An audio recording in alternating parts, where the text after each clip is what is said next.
Our Srinagar city did not receive any promising snow this year, and it's very disturbing. Now we are into the almost in Feb second week, and we still don't have any predictions of snow coming to the Srinagar Valley. Jammu Kashmir में ये स्थिति ठीक नहीं है। स्थानीय मौसम विभाग के अनुसार केंद्र शासित प्रदेश में पिछले कुछ सालों से सामान्य से कम बारिश दर्ज की गई है। पिछले साल अक्टूबर से शुरू हुई सर्दी में 54% तक बारिश में कमी हुई है। ऐसे में जहां कृषि और बागवानी जैसे क्षेत्रों के लिए दिक्कत हो सकती है, वहीं बिजली उत्पादन, नदियों और जलाशयों को भरने के साथ साथ पीने के पानी की उपलब्धता के लिए बारिश का होना बेहद जरूरी है। खदशा ज़रूर है कि जो विंटर प्रेसिपिटेशन वो कहीं ना कहीं एक लाइफलाइन की तरह काम करता है, खासकर Himalayan region like Jammu and Kashmir. तो टाइमली स्नोफॉल होना काफ़ी ज़्यादा ज़रूरी है, जिसकी वजह से आपके ग्लेशियर्स जो है टाइमली रिचार्ज हो पाता है, और उसके साथ साथ काफ़ी सारी चीज़ें जो है उसके साथ जुड़ी हुई है। खासकर आपका हाइड्रो इलेक्ट्रिसिटी जनरेशन है, या वाटर फॉर इरिगेशन, या आपका ड्रिंकिंग वाटर पर्पज़ के, या बाकी जो काम के लिए, और उसके बगैर जो एग्रीकल्चर सेक्टर के लिए चाहिए, हॉर्टिकल्चर सेक्टर के लिए चाहिए, और इसी तरह बहुत सारी चीज़ें जो है पानी पे ही डिपेंडेंट है। तो बिल्कुल ज़रूरी है कि टाइमली स्नोफॉल होना, खासकर जम्मू कश्मीर जैसे पहाड़ी क्षेत्र में। मौसम विशेषज्ञों के अनुसार ऐसे हालात में दीर्घकालिक रणनीतियां अपनाना जरूरी है, खासकर कृषि के तरीकों में।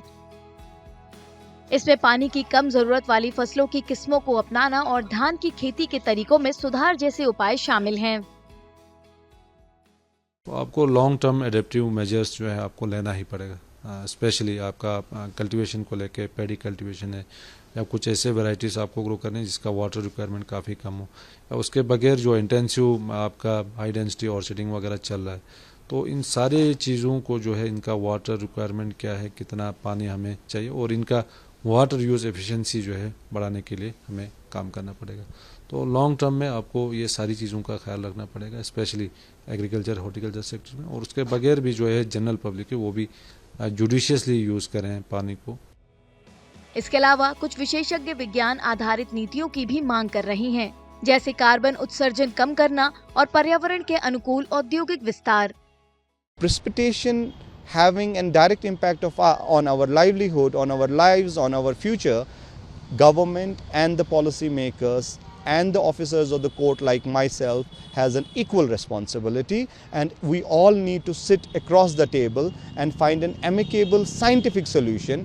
Can we reduce the carbon footprints, whether it is a vehicular emission, whether it is the industrial expansion, whether it is finding some other solutions. But less precipitation means we are putting our future at risk, and we must not be happy with the sunshine. लगभग एक दशक पहले उच्च न्यायालय ने पर्यावरण अधिवक्ताओं द्वारा दायर जनहित याचिकाओं पर दखल दिया था। हालांकि याचिकाकर्ताओं के अनुसार मामले में दिए गए सुझावों को लागू नहीं किया गया है।